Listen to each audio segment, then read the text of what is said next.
हरे कृष्ण। आप सभी का हमारे चैनल पर बहुत बहुत स्वागत है। आज के इस वीडियो में आप सुनेंगे माघ मास के महात्म के अध्याय 20 की कथा।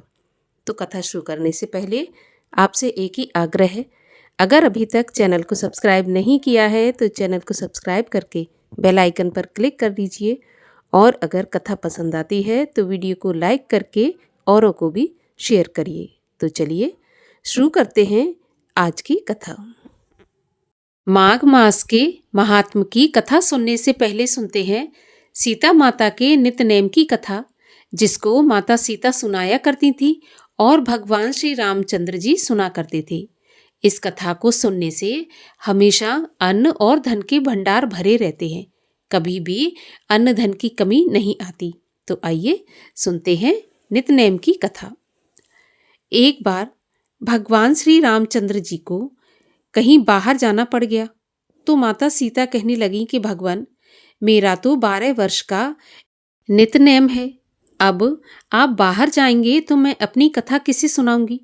तो भगवान बोले कि तुम कुएं की पाल पर जाकर बैठ जाना, और वहां जो औरतें पानी भरने आएंगी उन्हें अपनी कथा सुना देना। तो सीता माता कुएं की पाल पर जाकर बैठ जाती हैं। तभी वहां पर एक स्त्री आई। उसने रेशम जरी की साड़ी पहन रखी थी और सोने का घड़ा ले रखा था। माता सीता उसे देखकर कहने लगी, बहन, मेरा 12 वर्ष का नित्यनेम सुन लो।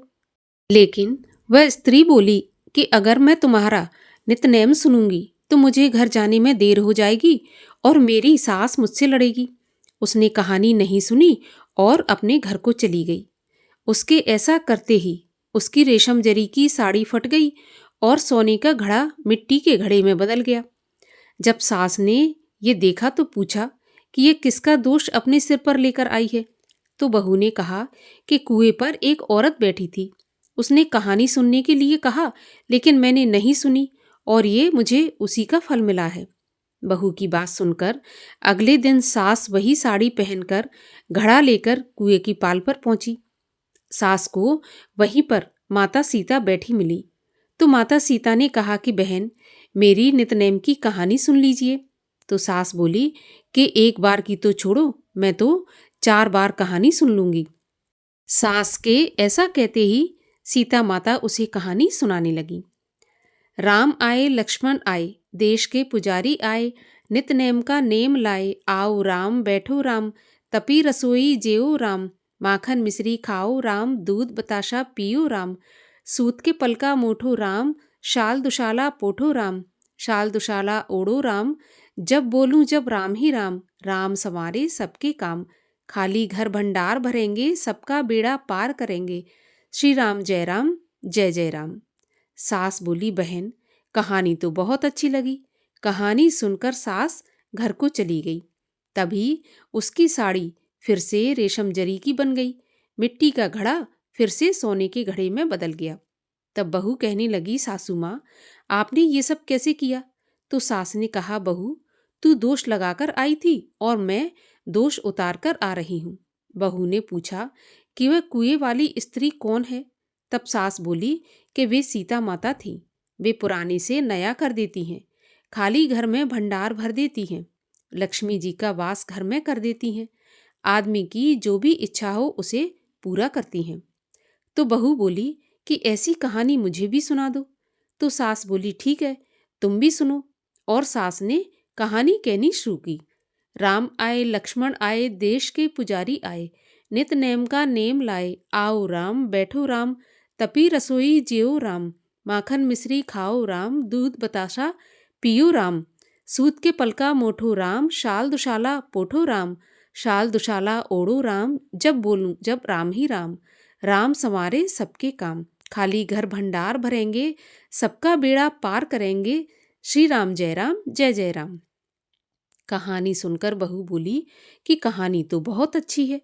तो सास ने कहा कि ठीक है, इस कहानी को अब हम रोज कहा करेंगे। अब तो सास बहू रोज सवेरे उठती, नहाती धोती और पूजा करने के बाद नित्यनेम की सीता जी की कहानी कहती। एक दिन उनके यहाँ एक पड़ोस की औरत आई और बोली कि बहन, जरा सी आँच देना। तो वह बोली कि आज तो अभी हमने जलाई ही नहीं। तो पड़ोसन कहने लगी कि तो फिर सुबह 4 बजे से उठकर तुम लोग क्या कर रही हो?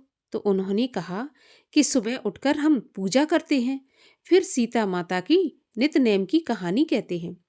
तो पड़ोसन उनकी बात सुनकर बोली कि माता सीता की कहानी कहने से तुम्हें क्या मिला?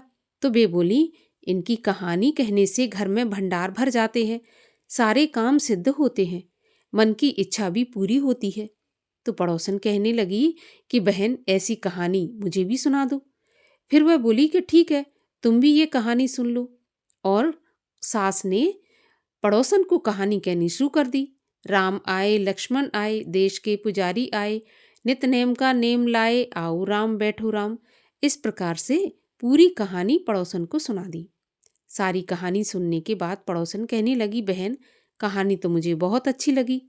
अब वह पड़ोसन भी नित नेम सीता माता की कहानी कहने लगी।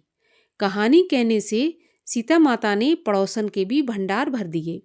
अब तो पूरे मोहल्ले में नितनेम की कथा चल पड़ी। हर किसी की मनोकामना पूरी होने लगी। हे सीता माता, जैसे आपने उनके भंडार भरे, वैसे ही आप हमारे भी भंडार भरना।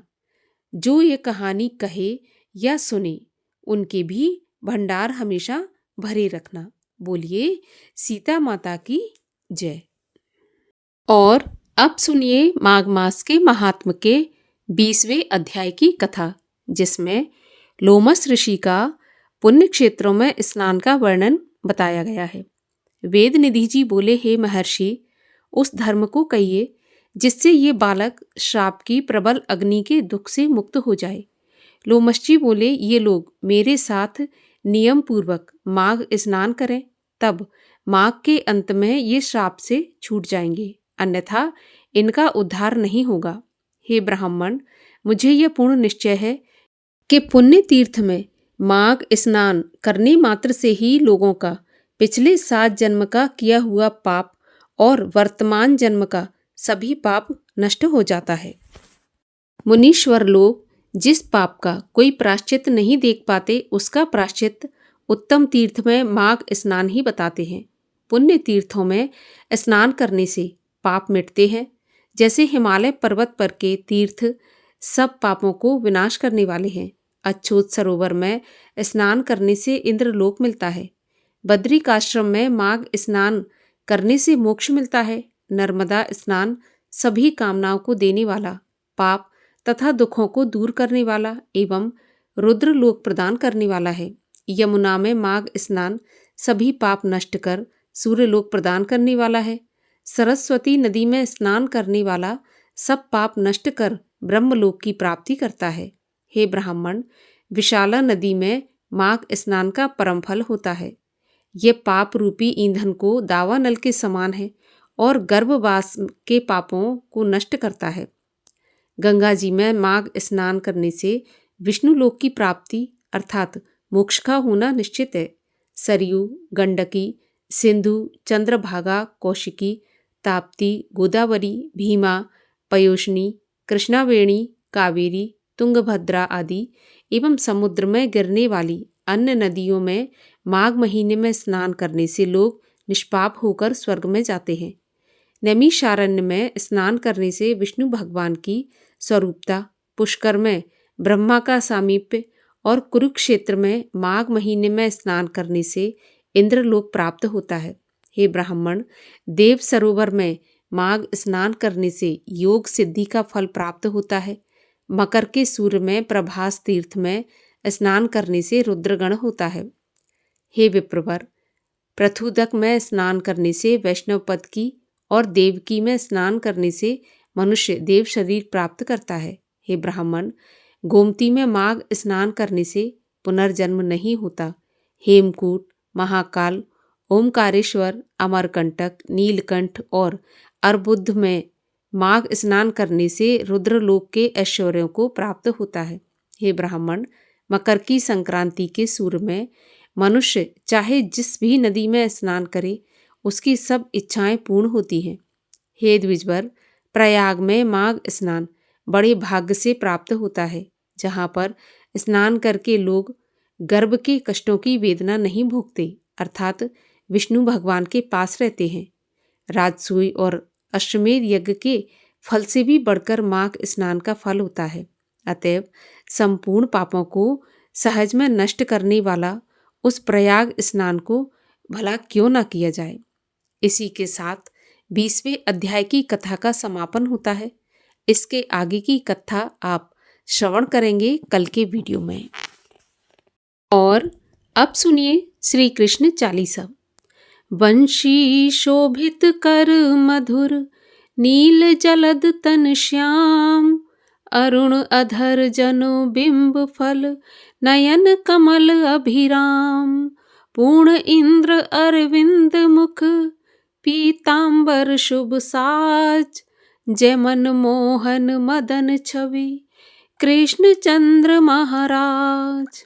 जय यदुनंदन जय जगवंदन, जय वसुदेव देव की नंदन, जय यशोदा सुत नंद दुलारे, जय प्रभु भक्तन के दृग तारे, जय नट नागर नाग नथैया, कृष्ण कन्हैया धेनु चरैया, पुनि नख पर प्रभु गिरवर धारो, आओ दीनन कष्ट निवारो, वंशी मधुर अधर धरि टेरी, होवे पूर्ण विनय यह मेरी, आओ हरि पुनि माखन चाखो, आज लाज भारत की राखो, गोल कपोल चिबुक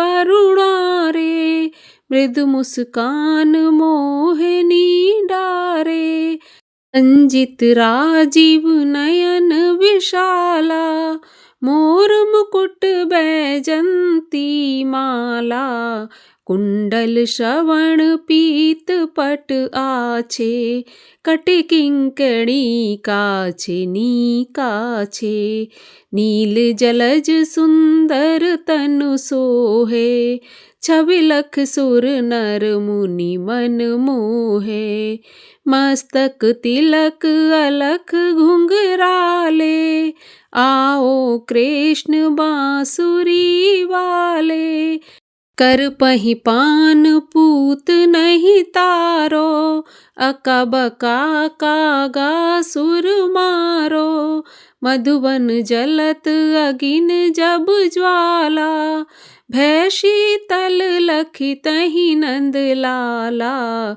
सुरपति जब ब्रज चढ़ो रिसाई, मूसर धार बारी बरसाई, लगत लगत ब्रज चहन बहायो, गोवर्धन नख धार बचायो, लख यशोदा मन भ्रम अधिकाई, मुख मह 14 भुवन दिखाई, दुष्ट कंस अति उधम मचायो, कोटि कमल जब फूल मंगायो, नाथ काली यहीं तब तुम लीने, चरण चिन्ह दे निर्भय कीने, कर गोपिन संग रास बिलासा, सबकी पूर्ण करी अभिलाषा, केतिक महा असुर संघारो,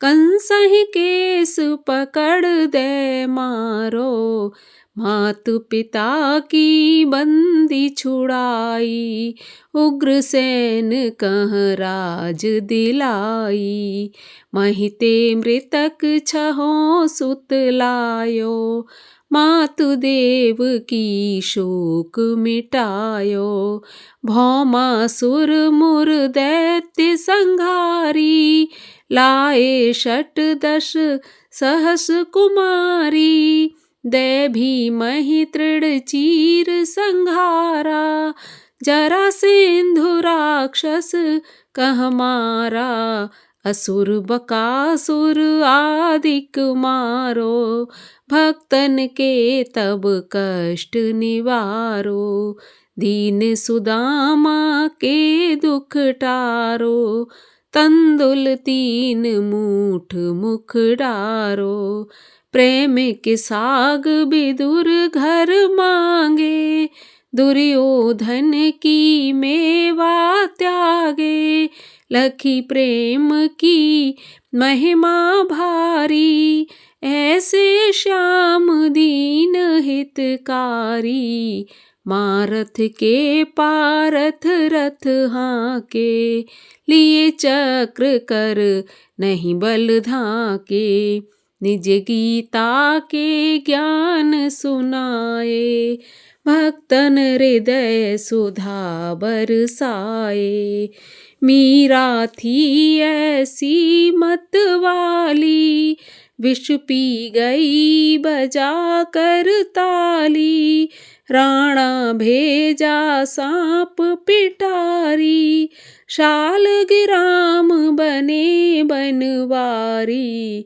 निज माया तुम विधि दिखायो, उरते संशय सकल मिटायो। तब शत निंदा करी तत्काला, जीवन मुक्त भयो शिशुपाला। जबहि द्रौपदी टेर लगाई, दीनानाथ लाज अब जाई। तुरतहि वसन बने नंद लाला, बड़ चीर भय अर मुँह काला। अस अनाथ के नाथ कन्हैया, डूबत भंवर बचावत नैया। सुंदर दास आस उरधारी, दया दृष्ट की जय बनवारी। नाथ सकल मम कुमति निवारो, क्षमहु वेग अपराध हमारो। खोलो पट अब दर्शन दीजै, बोलो कृष्ण कन्हैया की जय। यह चालीसा कृष्ण का पाठ करे उरधार, अष्ट सिद्ध नवनिध फल लहे पदारथ 4। ओम जय श्री कृष्ण हरे प्रभु जय श्री कृष्ण हरे। भक्तन के दुख सारे पल में दूर करे। ओम जय श्री कृष्ण हरे। परमानंद मुरारी मोहन गिरधारी, जय रस रास बिहारी, जय जय गिरधारी। ओम जय श्री कृष्ण हरे। कर कंकन कटी सोहत, कानन में बाला। मोर मुकुट पीतांबर, सोहे वनमाला। ओम जय श्री कृष्ण हरे। दीन सुदामा तारे, दरिद्रों के दुख टारे। गज के फंद छुड़ाए, भवसागर तारे। ओम जय श्री कृष्ण हरे। हिरण्यकश्यप संहारे, नरसिंह रूप धरे। पाहन से प्रभु प्रगटे, जम के बीच परे। ओम जय श्री कृष्ण हरे। केशी कंस विदारे, नलकूबर तारे। दामोदर छवि सुंदर, भगवन के प्यारे। ओम जय श्री कृष्ण हरे। काली नाग नथैया, नटवर छवि सोहे। फन फन नाचा करते, नागन मन मोहे।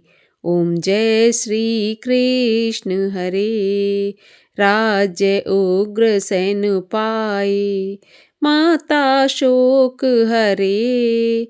द्रुपद सुता पत राखी, करुणा लाज भरे। ओम जय श्री कृष्ण हरे। बोलिए श्री कृष्ण भगवान की जय।